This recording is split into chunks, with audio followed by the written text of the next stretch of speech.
Next what is the use of magnetic compass? మరి magnetic compass యొక్క use ఏంటిది? Compass is use to find directions on the earth. Earth మీద మనం directions తెలుసుకోవడం కోసము దీన్ని యూజ్ చేయడం జరుగుతుంది. కంపాస్ని మనము యూజ్ చేస్తాం. అంటే ఎటువైపు నార్త్ ఉంది, ఎటువైపు సౌత్ ఉంది, ఎటువైపు ఈస్ట్ ఉంది, ఎటువైపు వెస్ట్ ఉంది అనేది మనము తెలుసుకోవడము జరుగుతుంది.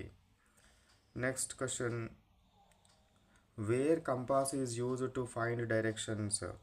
ఎక్కడ కంపాస్ని యూజ్ చేస్తాము డైరెక్షన్స్ తెలుసుకోవడం కోసము? In ships and aeroplanes. షిప్స్లో వెళ్ళే వాళ్ళు, సముద్రాలలో ప్రయాణం చేసే వాళ్ళు సముద్రం మధ్యలోనికి వెళ్ళిన తర్వాత ఎటువైపు ఏముందనేది ఏమీ కనబడదు, ఎర్త్ ఎటు సైడు కనబడదు.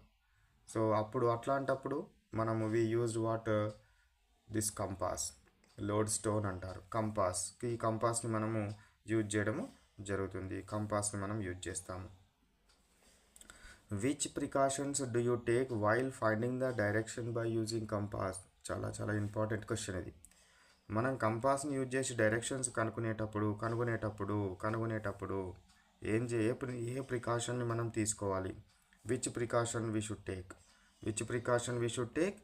So do not place a compass near to the మ్యాగ్నెట్స్కి దగ్గరగా. ఇప్పుడు నార్త్ అండ్ సౌత్ డైరెక్షన్ ఇట్లా ఉందనుకోండి, ఇక్కడ ఒక మ్యాగ్నెట్ ఉందనుకోండి, మన కంపాస్ ఇట్లా ఉండడానికి బదులు ఇట్లా అయిపోతుంది కంపాస్. ఎందుకవుతుంది? దీంతో ఎక్కువ అట్రాక్ట్ అవుతుంది కాబట్టి ఇట్లా మారుతుంది. అందుకే నో వన్ మ్యాగ్నెట్